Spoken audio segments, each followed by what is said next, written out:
What's on, ladies and gentlemen? My name's Ross, I like games, and today we've got some lovely new Digimon that we need to be having a little bit of a look at, coming from that new adventure set, which is coming in the not too distant future. We've got some lovely blue Digimon that have gone and been revealed, and I, for one, am a little bit excited about them. So let's start off with a level 2 Bukamon. So we got a level 2 blue Digimon here, and essentially we got one inheritable skill, which is about right.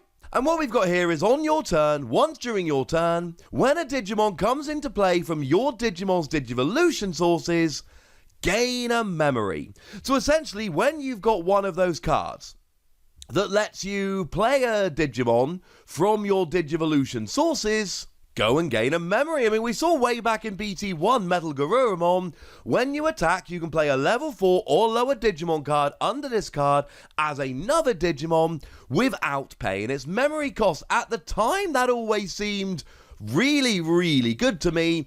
It seemed like a super powerful effect, and for whatever reason, it never ended up being particularly good. It never ended up being good enough. It never ended up seeing any real play. That is not a deck which has been overrunning the format, I think is fair to say. But if we get some more things along those lines, we are going to be able to play this as our little Digitama, Digi-Egg, call it what you will, and then gain memory when we do so. That seems pretty good to me, ladies and gentlemen. That seems like the kind of thing that I can get a little bit excited about. But it is a very specific card. We are playing it only for that. We are not playing it for any other reason. That is the only thing it's going to do. If you're looking for any other utility, anything else whatsoever, don't play this card. It is extremely specific. The good news is we've got another Digimon to look at as well. It is our first ever Whamon, and I kinda love this. This one looks fun.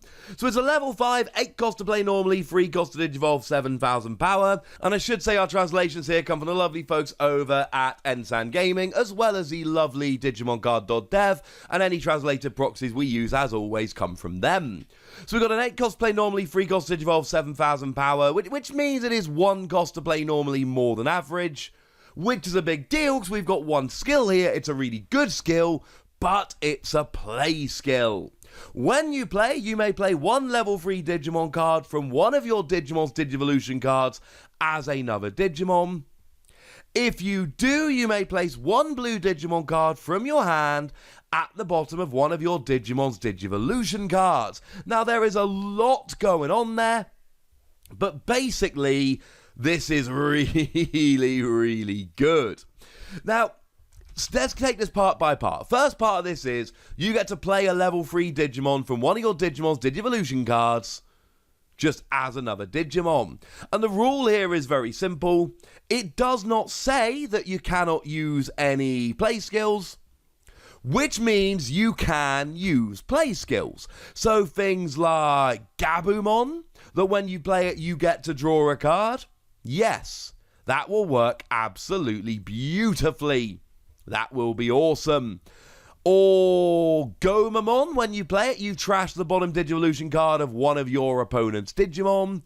Or Gabumon, which does the exact same thing. And then there are a couple of others which are really specifically for searching out certain kind of cards, so we're not going to get into them right now. Clearly, as far as I'm concerned at least, the best one of those is Gabumon, but it basically means that when you play this, you get your Gabumon out, and that's obviously really good, because it means you've got another Digimon in play, ready to attack or Digivolve or anything along those lines, but you also get to draw a card, just as if you'd played it like you normally would, and this is great, ladies and gentlemen.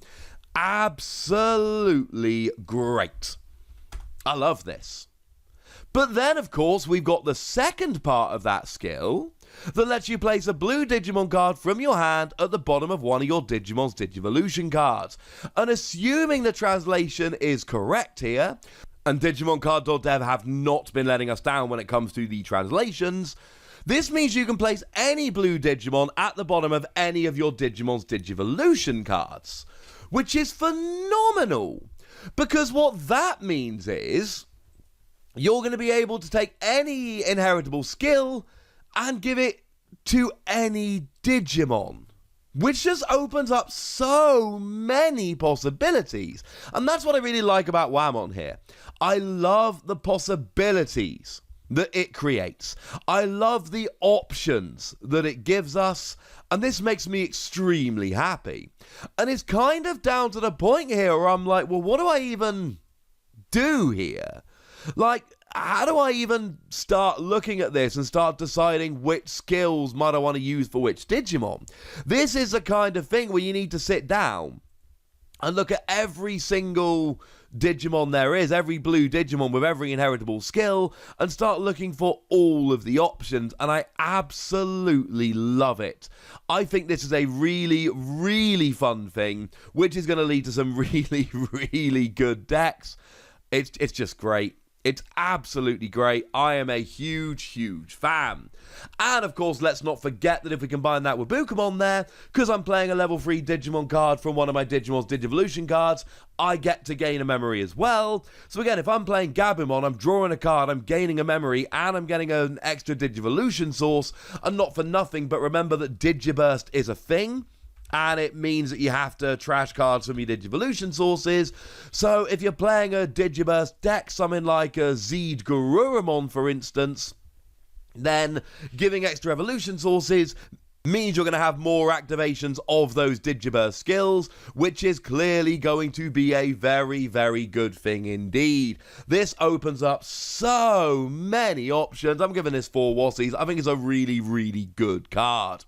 I'm a fan. I didn't score Bukamon because it's like, well, if you're playing it in a deck that's playing Digimon from your Digivolution sources, it's great. Otherwise, it's garbage. It makes it really hard to try and give a score. But we do have one more blue card to talk about. It is Tommy Himi. And we've got a free cost to play Tamer, which is not as expensive as we've seen. And for the first time, we've actually got a weird kind of skill, which is different to the others. So what we've got is, if it comes out as a security card, you may play this card without paying its memory cost, which is always the case, but it's usually as an inheritable skill, which is weird. And when you play it, you trash the bottom 3 Digivolution cards from one of your opponent's Digimon. And look, we've seen these trash the bottom blah blah blah a lot, but trash the bottom 3? That's a lot, ladies and gentlemen. That is a lot. We've seen some that trash all, but trashing 3? That is a lot to try and take out, ladies and gentlemen. I like this so much. It's cool. Quite frankly, ladies and gentlemen, it's very, very cool indeed. But then we've got an inheritable skill? Yeah, that's right. We've got an actual inheritable skill on a Tamer. Yes, this one's weird. When you are attacking once per turn, one of your opponent's Digimon cannot attack or block until the end of your opponent's next turn. So essentially what you get to do is select one of your opponent's Digimon and go, right, well, until the end of your next turn, you do not get to attack or block. Okay. But this is a Tamer with an inheritable skill. That's kind of weird. Well, we've got a couple of options. We've got the Lobamon from BT4. We've got the Garurumon from BT4. And we've got the... Well, that's it, actually. They're your options. Go nuts. And essentially this, again, like we saw with Bukamon, this is a very, very specific card. If you are playing these hybrid blue Digimon that can Digivolve from Tamers, this is a great card. Because again, right, let's say it comes out as a security card, which is usually what you're hoping for Tamers. You play it for free, then you trash the bottom 3 Digivolution cards from one of your opponent's Digimon, then you've got this constant skill that when you are attacking, you get to turn off one of your opponent's Digimon for a turn, and I like this. I like this so much. But if you're not playing it in a hybrid deck, it's just a free cost card that trashes the bottom 3 Digivolution cards and then does nothing else, which I don't think is good enough. So again, this becomes a really hard card to score, but I'm going to give it 4 Wassies because I think when it does what it's supposed to do, this is a great, great card. When it doesn't, it's absolute garbage trash. Well, no, that's not fair. It's not absolute garbage trash, but it's still pretty bad. But I like this, ladies and gentlemen. Also, we've now got Tamers that still get... And incidentally, this still gets played for free. This is still a card that gets played for free when it comes out as a security card. It's just a skill on the card rather than a security skill, which is weird. But I love that they're really starting to mix things up with Tamers. And now I'm thinking, well, what are they going to do with this in the future? This opens up more doors, and I am totally okay with it. But for now, ladies and gentlemen, I want to know what you think about all of this and all 3 of these cards. So let me know in the comment section. Go nuts! Be nice! And then make sure you like this video, subscribe to this channel, follow me on Twitter at @TheWassi. That's where we talk Digimon and a whole bunch of other card games. And please do consider checking out patreon.com/PTCG Radio, where you can support the channel, get some bonus podcasts and all kinds of fun things. But by far, the most important thing as always, look after yourselves till next time, would ya? Thank you very much for watching. My name's Ross, and you've been watching Wassi Plays.